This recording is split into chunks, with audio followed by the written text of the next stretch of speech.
Good evening all, and welcome.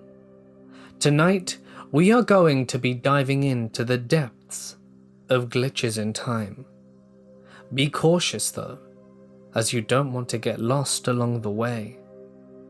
But without further ado, it's time to get comfortable. Keep your wristwatch ready, and let the darkness take control. I'm 36 now, but the following happened to me when I was 19. A quick bit of backstory. I worked as a volunteer firefighter in a small West Australian town in the southwest. In addition to the normal volunteer firefighter ins and outs of attending incidents, I was also involved in the sports side of the fire brigade. This comprised of the individual and team events, and the fire brigade you belonged to was your team. And across Western Australia, there were about 30 such teams/brigades, and between October to April, we would travel and compete. We had travelled to Geraldton to compete in the state championships in 1999, and I, through hard work, had won the Champion Fireman Award and was at the hosting fire brigades after-event celebration, and was enjoying myself with my team drinking beer and socialising, which started around 5 p.m. While I admit I was pretty drunk, I was still travelling well, as there were a lot of people and a lot of my time was spent talking to officials, older members and with friends catching up, so I had not really got my drink on yet. I needed to go to the toilet, so I just went around the corner and began to urinate in the garden like I had a few times before, and being the same for every other guy at the party. And that was when I got a phone call from an unknown number. Being away from the noise, I answered it, and I remember the guy asking for someone. I didn't know them and ended the call after perhaps 10 to 15 seconds of, "Sorry, wrong number." I finished and then went straight back to the party. When I was returned, I was in absolute shock. Everyone had disappeared. It was dead quiet. Every table and chair was neatly stacked, all the rubbish cleared and the lights off and the doors locked. It was just dead quiet, and not a sound could be heard across the town. I was very confused. I took my phone out, and it was just after 4 a.m. What the hell happened? I checked through it, and my phone showed literally dozens of missed calls and 30 to 40 messages of people searching for me and looking for me. I called my mate and made it back to my hotel, and over the next few days confirmed with many people that I had been standing in a circle and excused myself to take a leak. And after I received the phone call, that was that. No one saw any of me that night. Where I urinated was where everyone was doing it, so it's impossible that I could have been there unnoticed and a group of friends searched for me around while I was gone. I still don't know what happened, and I'm confused as hell. This happened a few months ago. My wife and I went to the pool in our apartment complex for an evening swim, and there was a child with his mum there. Nobody else was there or in the pool. Now this kid seemed like he was a bit off, autistic perhaps, but what was strange is when he was near us in the pool, he gave off strange vibes. So there we were in the deep end, and this kid is on a styrofoam boogie board floating around us in the same area, making weird noises and staring at us. So we decide to head to the shallow end. I swam underwater for a bit and popped up when I could touch the bottom. But what happened next is something I have never experienced. When I came up, I looked around for my wife, and she was nowhere to be found. The kid was still at the deep end floating around, and there was nobody but he and I in the pool. The kid's mum was outside the pool though. The pool lights were on, and I could clearly see the whole pool, but she wasn't there. I swear for a good 10 to 15 seconds I was looking all over the place, and suddenly behind me, she was there again, instantly. She said to me, "I couldn't find you. I thought you got out or something." So for a brief moment in time, we couldn't see each other, and neither of us had gotten out of the pool. But we were both in the shallow end, somehow. While the creepy autistic kid liked to float around in the deep end of the pool, it's not like we were back to back or anything. We would have bumped into each other or heard each other's movements in the water. Not to mention the fact that I spun around a few times looking for her. Honestly, we still can't figure it out. When I was 18, my mother kicked me out the house after she caught me drinking. I moved in with my estranged father, who lived in a 200-year-old house on the coast of western Michigan. In the kitchen was a door to the basement, where he had a studio that he spent most of his time in. He's a painter. And from the living room you could see around the archway and most of the kitchen. Anyway, I was sitting on the couch reading and listening to the radio when the DJ announced the date, July 2nd, the day before my grandmother's birthday. I looked up and saw my father in the kitchen wearing an old red and blue Pistons hat and matching windbreaker and pants, an outfit that I hadn't seen him in ages. I called him and asked him if he had any plans for Grandma's birthday, because we hadn't discussed it yet. He had a stunned look on his face and seemingly backed up and disappeared. His reaction was a bit bizarre, but I wrote it off immediately, as he smokes a lot of green and sometimes acts strange or avoids me when he's a bit too into it. I got off the couch in an attempt to follow him, but when I made it to the kitchen he was gone. The basement door was shut and locked, but I hadn't heard the door close. A few hours pass and he comes back upstairs to make himself some dinner. I was a little ticked that he ignored me, and being young, I rushed into the kitchen for scolding him for being rude earlier. I asked him why he wouldn't answer me when I asked him about Grandma's birthday, and told him that she should be more important to him, and him not responding made me very upset.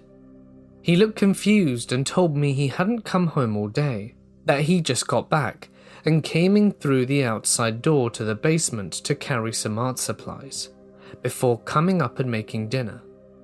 I was about to call him a liar when I noticed his outfit was completely different. A ratty old white t-shirt, black sweatpants and a black baseball cap. I asked him why he'd changed his clothes. A little freaked out, but he told me he hadn't. I described what he was wearing when I saw him earlier, and he said that he threw the windbreaker and pants out about 10 years ago. It was his favorite outfit back in the day, and showed me what was left of the hat I was describing. It was practically falling apart in a drawer in his bedroom, which of course meant whatever it was I saw earlier was not my father. I must have had hundreds of spooky stories from living in that house, but this one really sticks with me. I live in a condominium, and we own 2 apartments on the 7th and 8th floor. The only way to move in between them is to step out of the apartment, take the elevator or the staircase, and enter the other one. One night, we ran out of ice cream upstairs, and my mum told me to go get some from the downstairs freezer. So we took the keys to the 7th floor apartment, and since it was dinner time, there was no one there. I walked in the pitch dark and realized someone was sitting on the sofa. So I flipped the switch to see my dad sitting there. It was kind of weird, but I just went to get the ice cream and asked if he had a key to lock up. No answer. I shrugged and thought, well, if he came in and locked the door behind him, he must have one. I went back upstairs and my dad was sitting there eating dinner. I freaked out and asked him how the hell he got up here so fast, and everyone gave me a strange look and told me that he had been here the entire time. I told them it wasn't possible because I had just seen him downstairs, and no one believed me. I will now never go back down there alone. Just to make everything quite clear, each of our apartment doors are fitted with 3 types of locks. There's a gate which has its own keyhole and lock. We put another lock in it so that you have to unlock this gate twice, and then there's a door and its own lock. So you need 3 keys just to enter our house if no one is inside. I did get a good look, and it was 100% my father. He's kind of fat and has a serious looking face, so it's hard to mistake him. The apartments are not accessible because not only are they not on the same floor, they aren't even located on top of each other. There's an elevator in between them, and they are on different floors. So there's no way for anyone to go up or down without first meeting at the elevator or the staircase. 12 years ago, I lived across the street from a church and a few blocks away from a library. I lived in a townhome right next door to a 72-year-old woman. I believe it's important to note a few things before I detail some of the concerns I have while living on Joshua Street. I now live on the other side of the country. Thankfully, Joshua Street is located somewhere in the high desert of California. I never had audio hallucinations leading up to the point where I moved there, nor did I ever hear anything out of the ordinary after I moved across the state. The 72-year-old woman I lived next to was a very sound mind and able-bodied. She never once showed even a moment of mental fogginess. She had lived around the area for a long time, was retired, and left her house often. Her name was Hannah. The library had no alterations made to the building, or any that were made public or immediately noticeable whilst I was living there, and I went past it every morning on my commute. The church in question was modern, with no church bells, not inside, not outside, no bell tower, no bell speakers, no clock tower, nothing. It was not a loud church. So anyway, on to the story. Joshua Street was a typical looking area for the dry, arid locale. We had no grass in our front yard, more like a cracked, sandy, clay-like turf, with Joshua trees and other desert shrubs and plants scattered around my area. The townhome was less than luxurious, but no matter how loud I played music or shows, or how loud my neighbours were, we could not hear each other, which was a plus. Hannah was a kind woman who I enjoyed talking to in the mornings, and sometimes came over to her home to have a tea and listen to her stories. A month into living at Joshua Street, I decided to move furniture around so that the couch was up against the wall that separated Hannah's townhouse from mine. Originally, my bookshelves were there, and I wanted to watch TV from a different angle of the house. This wasn't an issue during late night, but during the day I noticed some strange sounds while sitting on the couch. I went to my bedroom on the other side of the room that shared the same back wall, and there was no sound. I looked over all the house for a source, and I eventually figured that it might be coming from the other side of the wall. Although Hannah is very quiet, I never received any noise complaints from her, nor did she tell me that she could hear anything when I played my music loudly, as I asked her to be polite, because this woman was old but certainly not deaf. Eventually I figured I should put my ear to the wall behind the couch. Clearly I could hear what sounded like church bells ringing. Needless to say, it creeped me out. Now I'm not religious, I'm agnostic, so I didn't really know that much about churches. I thought it was strange that I could only hear the sound of bells from the wall, and not when I went outside to see if it came from the church. I shrugged it off, and decided to ask Hannah about it next morning. The next day, I asked Hannah if I could come inside for tea, and she was happy to have me over. I took note that her TV was no way near the wall that separated our homes, nor any other kind of audio or radio equipment. This is because her kitchen is a part of that wall. I told Hannah about the bells I heard through the wall, and she told me she had no idea where the sound would be coming from. I asked her if she was watching televangelists or wedding shows or had an alarm clock or loud timer, although I didn't really believe that the sound I could have heard could have come from any of those things. This is when phones were not high-tech and didn't really have the capability to make high-definition sounds. She said that she didn't watch anything of the sort, nor did she have an alarm clock. She joked about after living so long, you just wake up around the same time every day. And she said something that bothered me. She said that there used to be an old church on the same lot, and that the land was smaller than the current one. The modern church is very large, you see, and this old one had church bells, but she never heard any church bells since then. She informed me the church was rebuilt in the 90s, and she thought that maybe I was dozing off on the couch and had dreamt of the church across the street. I went along with it and returned home. The third night after hearing the bells, I decided I would go across the street to visit the church. At this point, I was pretty curious about it.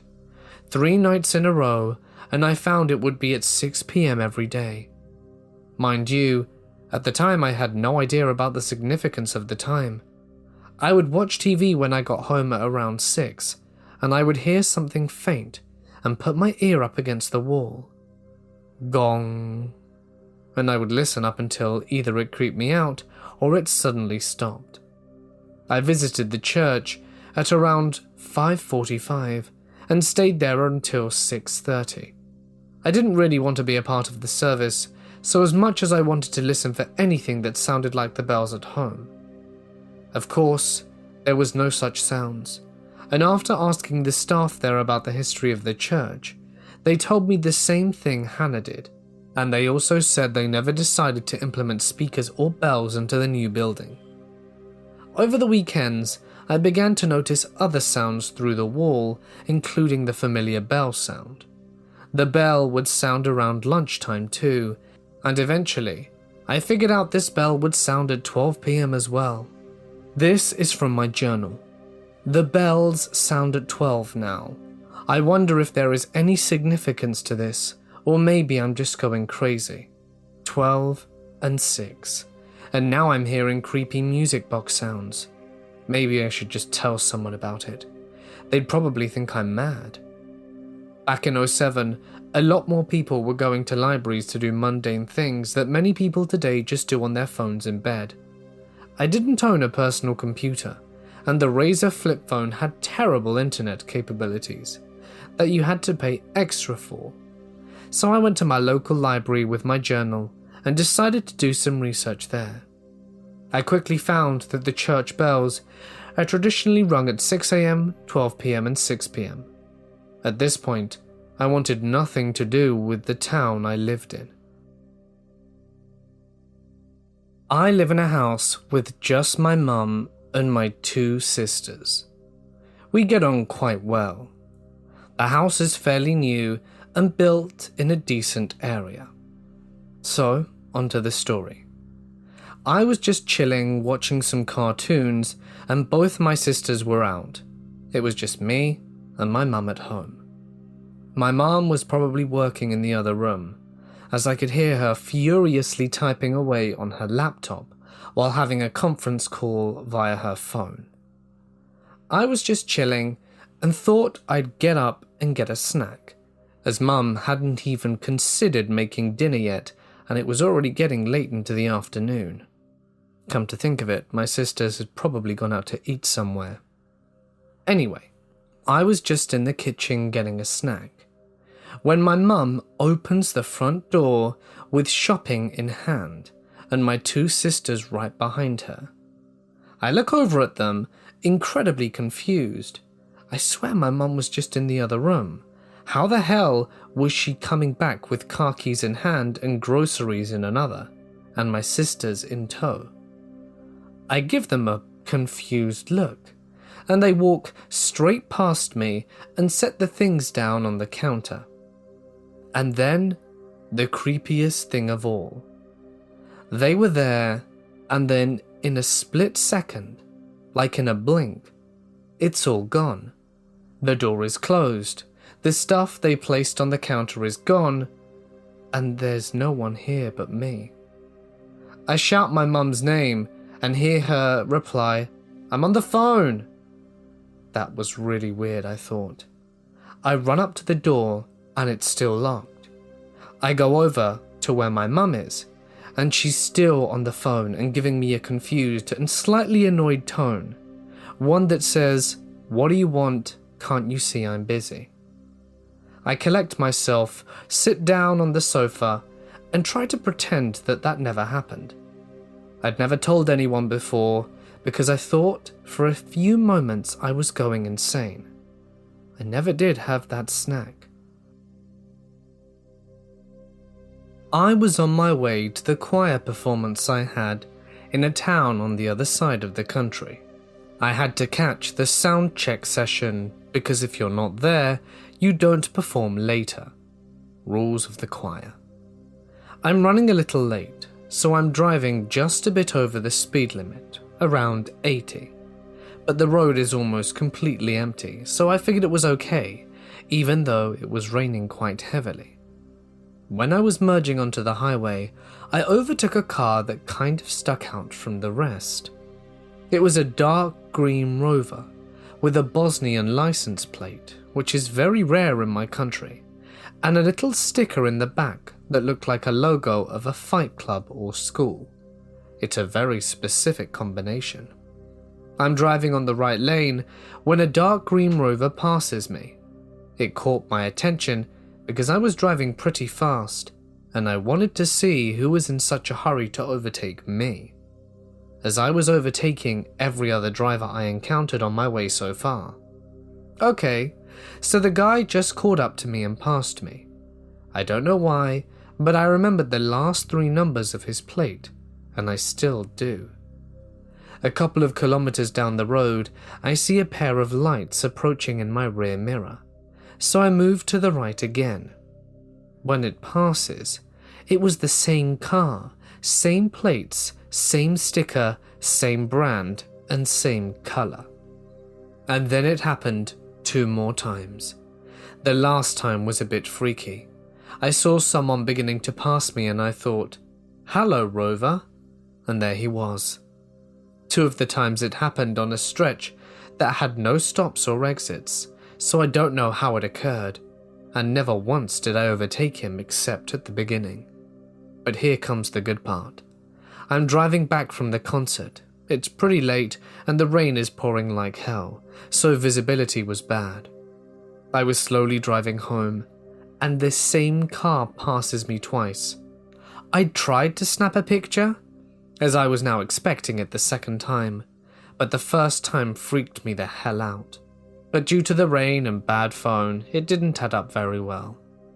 All in all, the same car passed me 6 times. I was hiking in the woods with my friends in Eastern Europe. I want to keep this place anonymous. It was 4 of us. We were going on a week-long camping trip and really wanted to make the most of it, hike around the area, and just have a great time, the 4 boys. We went out there and on the first day picked a pretty nice spot to set up camp. We brought our fishing supplies and we're going to do some fishing one of these evenings. We were all very excited. There were booze and all the necessary junk food to ensure a great time. Now, where we were camping wasn't too far from the car park, and we could very easily drive into town when we needed more stuff. We intended to explore, but not go very far. Anyway, onto the story. The first few days were great. We were buzzed, having a great time, sharing stories, and generally just hanging out with friends and being in good company. It was on the 3rd day that we decided to pack up our stuff and go further in. There was a nice watering hole where we could fish in the evening and see if we could get any good catches. So we thought we'd try our luck. We set up camp nearby and started fishing. At one point, we really wanted more junk food, and even though we'd moved campsite, It honestly wasn't that long of a walk back to the car park. I volunteered to go to the local supermarket, which should still be open, to pick up all the beers and junk food my friends wanted. I think it was about a 20-minute walk through the woods and then a 10-minute drive, so I would be gone at most an hour and 10, an hour and 20. It's not like the fish were biting very much anyway, so off I went. I got to my car and drove off into the town. Nothing eventful happened. I got to the shop, bought all the stuff, and started making my way back. One tidbit that I do remember is that the security guard was at the store, and he was frantically looking at his watch. It became very clear, to me anyway, that the shop was almost closing, so I was quite fortunate I arrived when I did, 11:50. I left the store, and it closed pretty much straight away, and I parked up in the same spot I was in before not too long ago. I grabbed my bags and began walking in the dark to where my friends were. Now to me, with all this extra weight, I think the journey must have taken about 25 minutes, as I did have to stop and break every once in a while. But when I arrived to the fishing place where they weren't there. I went round to the campsite and only one of my friends, Johnny, was there. I asked very nonchalantly where the other two were as I put down the bags on the dirt and started rummaging through to open a bag of Doritos. He gave me a fierce look and asked me angrily what the hell I was doing, why I didn't answer my phone, and where the hell was I? I pulled out my phone and showed him. There were no missed calls. But at that moment, I noticed something incredibly odd. The time on my phone now read 4:40 a.m. What? I looked at my phone and over to him and said out loud, "What the hell?" I explained to him that I was there just before the shop closed, drove back and walked the 25 minutes with the shopping to get back here. He yelled at me, calling me a liar, and we were having an argument about this. I told him I didn't know what to say, that is honestly what happened, but that somewhere in between the drive, arriving, and walking to the site, did I lose so much time? I genuinely am clueless as to what happened. My friends had even gone so far as to walk through the woods, call the police, and start a proper hunt to see if I would show up. But there I was. My friends were informed, as were the police, that I had been found, and they came back pretty pissed as well. I did try explaining to them, and said that if we would go to the shop in the morning, that the security guard and footage would be able to prove what I did. Not to mention that the beers were still very cold when I put them down, further proof that they had been where I said they were. They opened the beers tentatively and realized that they were still quite cool, certainly not warming up for being in the warm climate and heating up for 4 hours. Everyone felt very uncomfortable. In the morning, we packed up our stuff and all went home, and never spoke of it again. I still don't know what happened that night. Part of me really does wish to know the truth, but another part of me thinks that maybe this should just be forgotten. Maybe there's something sinister or strange at work, and I just got off lucky. In any case, I try not to think about it too much, because it always gives me the heebie-jeebies. We had a dog that was a bit too unruly to be kept inside, so he spent most of the summer on a lead, beside a large group of forsythia up the hill that was our backyard. My brother and I were responsible for his food and water each day, and being brothers, it often became a race. It wasn't exactly fair for the one of us doing the water that day, but it was what it was, and occasionally ended with a full-out sprint down to the steps by the house, with flying elbows and shoving that somehow never ended in disaster. One day it was my turn to do the water. I filled the jug and went up the steps, trudging up the walk to the dog's run. After emptying out the water, I began pouring into the fresh stuff and looked down the yard. My brother was about halfway up there with the food. I laughed and taunted him that there was no way he'd win the race today since I was almost done.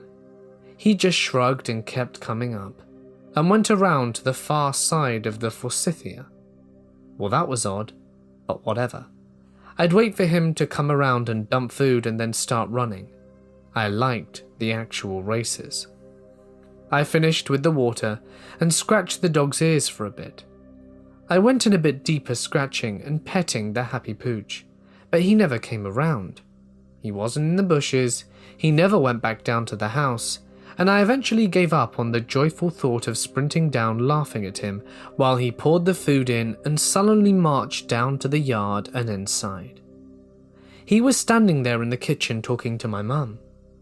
"How'd he get back down here?" "What? Didn't you get the dog's food?" "No, he's been here talking with me. Why?" No reason." I'm pretty sure I saw the ghostly doppelganger of my brother, though nothing bad happened outside getting freaked out by it. It was last year, close to May, when I was feeling very anxious about an essay I had to give in a week from then. And as usual, as a way to prevent me from having an anxiety attack, I started reading a book on Wattpad.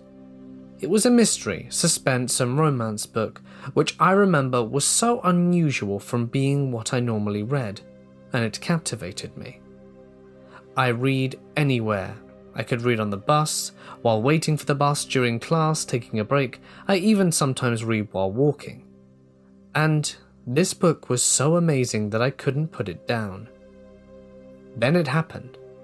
On May 22nd, my class was scheduled to go to the annual National Book Exhibition, and I remembered that we had scheduled to meet for coffee with the entire class to show off which books we had brought and discuss the seminar which we had to watch about script writing and book writing and the difference between them. But I didn't go to the seminar. I sneaked away to a photography gala a few roads ahead and returned just in time for the coffee. There I was, so uninterested in the conversation that I continued reading my book. In 48 hours, I had already plowed through 103 chapters and only had 5 more. I was sure I would finish by the time I was home, and I was right. I did finish and even reviewed it, and I had a lengthy conversation with the author too. A week later, I got a notification on my phone that the author updated the 7th chapter of the book, where they had finished. I thought it was a Wattpad glitch, but as I checked it from both my phone and the computer, there were only 7 chapters and not 108. I then went immediately to my chat, and our conversation was gone. I asked her if she had deleted the chapters, and she said no, and then I proceeded to tell her what I had read.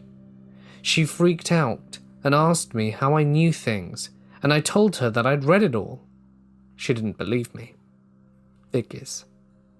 I still see notifications about new chapters of the story, and I'm a little bit creeped out. Was it a glitch? Did I see the future? Did my subconscious go that far? Nothing makes sense. A few years ago, I was just coming home from work, absolutely shattered from another grueling day at the office. My boss, Janice, had given me a motherload, and I was suffering for it, with deadlines approaching. Now, I'm not sure what this experience was. Was it a product of my exhaustion, or something more? As I'm walking up to my building, I grab my keys as I usually do, swipe the fob, and open the door. The post boxes are on the left-hand side, and as I go to my post box, I insert the key and flip. Inside there are a few parcels. I get them, look through my mail, put them under my arm, and opened the next door to make my way into the concourse of the elevators. It was there that I pushed the button, and I looked to see where the elevator is currently at. Floor 12. Great. It'll be a minute before it comes down. So I start to absent-mindedly look at my envelopes, opening my letters and seeing what I had received. After I was reading this boring document sent from work, did I hear the familiar ding of the elevator. It arrives, and I look to see who's coming out of it. The thing is, it was me. I was wearing a completely different set of clothes. I looked like I was going to the gym. The other me didn't even notice me. He just walked right past me, opened the door and left. I was so taken aback that the elevator doors closed on me and they went up to an even higher floor, and it took a while before it came back down. When it opened again, there was no one there. I was feeling incredibly confused. Was my mind playing tricks on me because I was so tired? Or was it something else? I got in the elevator, rode it all the way up, opened my apartment door, and everything was as it was. I still don't know what to make out of that day, but it's never happened before or since, and I'm glad to live without that fear. 15 years ago, my family and I went to a pre-Hispanic ruin at night to watch an announced planet's alignment. We went there because it's a rural place and a 1-hour trip from a major city, and there are no lights to bother you so you can star watch. Once there at about 10 p.m, we tried looking for the planetary alignment, but no one knew how to identify any planet, so we just watched a pretty starred night, with 2 of my cousins deciding to follow up a hill trail to see what was behind it in search of the unknown, or perhaps something paranormal. We walked for about 20 minutes and found a house with dogs. They began barking at us, and we decided to return. That's all my cousin and I remember for the trek. Meanwhile, the rest of my family had a really strange experience. When they lost sight of us from the distance, they saw a light that moves towards them really slowly without sound, but with strong winds at ground level to move with it. When the lights reached above them, my mother and my aunt screamed, and everybody sheltered in their cars. They wanted to leave, but my cousins and I were still missing. Then, the light kept moving and was lost over the hill that they were trekking. My dad, my brother, and my other cousin went up the hill searching for us but couldn't find us. They waited a long time and then again went up the hill for us. They said they also reached the house with the dogs but couldn't find us. They came back, waited, and were very worried. Then we came down as if nothing happened. I remember my family were really worried and asked us why we took so long, and then we just got into the cars and left as quickly as we could. I didn't know anything about why they were worried and didn't ask. Some years later, my mother and my aunt told me this story, asking me why we took so long and if we saw the light. Just then I realized that the trekking for my cousin and I was about 20 minutes at best, but for my family, it was 2 hours or more. Last year, my girlfriend and I went up a bike trip through the trail, and I was expecting to see the house, but I couldn't find it. I'm planning a new trip there to see if I can reach the lake. It certainly weirded all of us out. 10 years ago, I was returning home from a road trip with 2 friends. I received a phone call from my parents asking when we would be arriving, and I explained that we were around 25 minutes away. About a minute later, we come around a bend. It was a full moon and we could see the reflection from the lake below us, and other than the road, it was completely empty. Suddenly everything went completely dark in the car. No lights, no dash or gauges or headlights on the road. The music also stopped and restarted at the beginning of the CD we were listening to. There was now a vehicle pulled over by the police a quarter of a mile in front of us that hadn't been there a split second before. I assumed I had dozed off for just a second as it was late. I thought it was still quite peculiar. After about a minute, the driver of the car turns the music all the way down and said, "Did that just happen to anyone else?" The other passenger, in the back seat, sat forward abruptly and exclaimed, "I thought I just fell asleep." Then we realized that the clock in the car was reading an hour later than it had just a minute before. To keep ourselves from freaking out, we decided the car had possibly had a momentary electrical failure and reset the clock to an old time. We turned off the dash lights, headlights and gauges, restarted the CD player, but when we arrived home 25 minutes later, we were an hour late. I'm missing an hour of my life, and to this day, I have no idea what happened. I used to walk some trails in a small park in my city. I was a 15 or 16-year-old girl who loved the peace and quiet of the woods as opposed to the heckling of the street. One day I go into my usual time after school at around 3 p.m. or so. I wander my usual route, and I should add it's not possible to get lost because these woods aren't very large. I notice it's getting dark quite quickly, almost out of nowhere, and suddenly I get a call from my mum, who is flipping out and demanding to know where I am. She says that she's been calling me for an hour. I tell her I never received any calls, and I've been walking like I always do. She tells me that I've been gone for 3 hours, but I'm never gone for more than 1. I check my phone and sure enough it says 6. Somehow I lost 2 hours of my life in those woods, and I have no idea how or why. It felt like an hour to me. My mum's calls also never showed on my log, even though I should never lose service in there. So, some time ago, I came home in our old family house, and when you walk into the front door, there was an armchair facing the TV, and to the left was a sofa, and my older brother was sat on the armchair, and I went to sit on the sofa. Brother's eye view was in my direction, and my mother was in the kitchen cooking. Next minute I heard my sister's voice screaming my name from upstairs. "Yang, come here." I replied, "I'd just be up there in a minute." She screamed at me to come up now, and I replied to give me a minute. She kept on shouting, and so I walked upstairs, and there was no one there.